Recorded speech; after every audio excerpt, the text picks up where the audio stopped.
एक बार भगवान शिव ने पार्वती जी को उनके पूर्व जन्म का स्मरण कराने के उद्देश्य से इस व्रत के माहात्म्य की कथा श्री भोले शंकर बोले।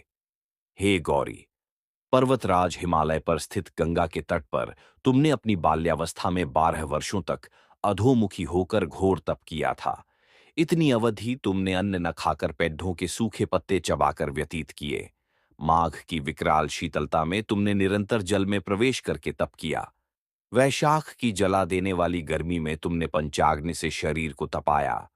श्रावण की मूसलधार वर्षा में खुले आसमान के नीचे बिना अन्न जल ग्रहण किए समय व्यतीत किया। तुम्हारे पिता तुम्हारी कष्ट साध्य तपस्या को देखकर बद्देह दुखी होते थे। उन्हें बद्धा क्लेश होता था। तब एक दिन तुम्हारी तपस्या तथा पिता के क्लेश को देखकर नारद जी तुम्हारे घर पधारे। तुम्हारे पिता ने हृदय से अतिथि सत्कार करके उनके आने का कारण पूछा। नारद जी ने कहा, गिरिराज, मैं भगवान विष्णु के भेजने पर यहां उपस्थित हुआ हूं। आपकी कन्या ने बद्धा कठोर तप किया है। इससे प्रसन्न होकर वे आपकी सुपुत्री से विवाह करना चाहते हैं। इस संदर्भ में आपकी राय जानना चाहता हूं। नारद जी की बात सुनकर गिरिराज गदगद हो उठे। उनके तो जैसे सारे क्लेश ही दूर हो गए।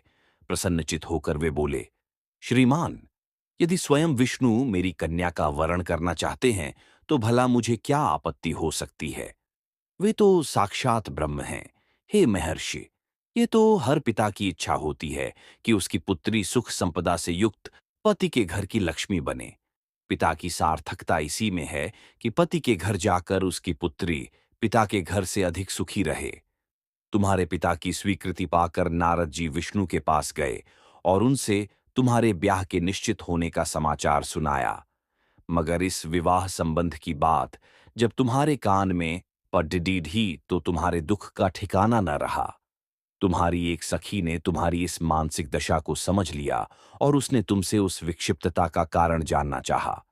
तब तुमने बताया, मैंने सच्चे हृदय से भगवान शिव शंकर का वरण किया है, किंतु मेरे पिता ने मेरा विवाह विष्णु जी से निश्चित कर दिया। मैं विचित्र धर्म संकट में हूं। अब क्या करूं? प्राण छोड़ ढह देने के अतिरिक्त अब कोई भी उपाय शेष नहीं बचा है। तुम्हारी सखी बद्दी ही समझदार और सूझबूझ वाली थी। उसने कहा, सखी, प्राण त्यागने का इसमें कारण ही क्या है? संकट के मौके पर धैर्य से काम लेना चाहिए। नारी के जीवन की सार्थकता इसी में है कि पति रूप में हृदय से जिसे एक बार स्वीकार कर लिया, जीवन पर्यंत उसी से निर्वाह करें। सच्ची आस्था और एक निष्ठा के समक्ष तो ईश्वर को भी समर्पण करना पड़ जाता है। मैं तुम्हें घनघोर जंगल में ले चलती हूं, जो साधना स्थली भी हो, और जहां तुम्हारे पिता तुम्हें खोज भी ना पाएं, वहां तुम साधना में लीन हो जाना। मुझे विश्वास है कि ईश्वर अवश्य ही तुम्हारी सहायता करेंगे। तुमने ऐसा ही किया। तुम्हारे पिता तुम्हें घर पर न पाकर बड्ढे दुखी तथा चिंतित हुए। वे सोचने लगे कि तुम जाने कहां चली गई। मैं विष्णु जी से उसका विवाह करने का प्रण कर चुका हूं। यदि भगवान विष्णु बारात लेकर आ गए और कन्या घर पर न हुई तो बद्धा अपमान होगा। मैं तो कहीं मुंह दिखाने के योग्य भी नहीं रहूंगा। यही सब सोचकर गिरिराज ने जोर शोर से तुम्हारी खोज शुरू करवा दी। इधर तुम्हारी खोज होती रही और उधर तुम अपनी सखी के साथ नदी के तट पर एक गुफा में मेरी आराधना में लीन थीं। भाद्रपद शुक्ल तृतीया को हस्त नक्षत्र था। उस दिन तुमने रेत के शिवलिंग का निर्माण करके व्रत किया। रात भर मेरी स्तुति के गीत गाकर जागी। तुम्हारी इस कष्ट साध्य तपस्या के प्रभाव से मेरा आसन डोलने लगा। मेरी समाधि टूट गई। मैं तुरंत तुम्हारे समक्ष जा पहुंचा और तुम्हारी तपस्या से प्रसन्न होकर तुमसे वर मांगने के लिए कहा। तब अपनी तपस्या के फलस्वरूप मुझे अपने समक्ष पाकर तुमने कहा, मैं हृदय से आपको पति के रूप में वरण कर चुकी हूं। यदि आप सचमुच मेरी तपस्या से प्रसन्न होकर आप यहां पधारे हैं तो मुझे अपनी अर्धांगिनी के रूप में स्वीकार कर लीजिए। तब मैं तथास्तु कहकर कैलाश पर्वत पर लौट आया। प्रातः होते ही तुमने पूजा की समस्त सामग्री को नदी में प्रवाहित करके अपनी सहेली सहित व्रत का पारणा किया।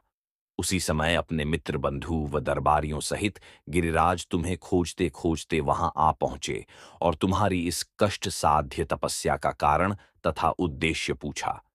उस समय तुम्हारी दशा को देखकर गिरिराज अत्यधिक दुखी हुए और पीड़ा के कारण उनकी आंखों में आंसू उमद्दा आए थे। तुमने उनके आंसू पोंछते हुए विनम्र स्वर में कहा, पिताजी, मैंने अपने जीवन का अधिकांश समय कठोर तपस्या में बिताया है। मेरी इस तपस्या का उद्देश्य केवल यही था कि मैं महादेव को पति के रूप में पाना चाहती थी। आज मैं अपनी तपस्या की कसौटी पर खरी उतर चुकी हूं। आप क्योंकि विष्णु जी से मेरा विवाह करने का निर्णय ले चुके थे, इसलिए मैं अपने आराध्य की खोज में घर छोड़ कर चली आई। अब मैं आपके साथ इसी शर्त पर घर जाऊंगी कि आप मेरा विवाह विष्णु जी से न करके महादेव जी से करेंगे। गिरिराज मान गए और तुम्हें घर ले गए। कुछ समय के पश्चात शास्त्रोक्त विधि विधान पूर्वक उन्होंने हम दोनों को विवाह सूत्र में बांध दिया। हे पार्वती, भाद्रपद की शुक्ल तृतीया को तुमने मेरी आराधना करके जो व्रत किया था, उसी के फलस्वरूप मेरा तुमसे विवाह हो सका। इसका महत्व यह है कि मैं इस व्रत को करने वाली कुंगारियों को मनोवांछित फल देता हूं। इसलिए सौभाग्य की इच्छा करने वाली प्रत्येक युवती को यह व्रत पूरी एक निष्ठा तथा आस्था से करना चाहिए।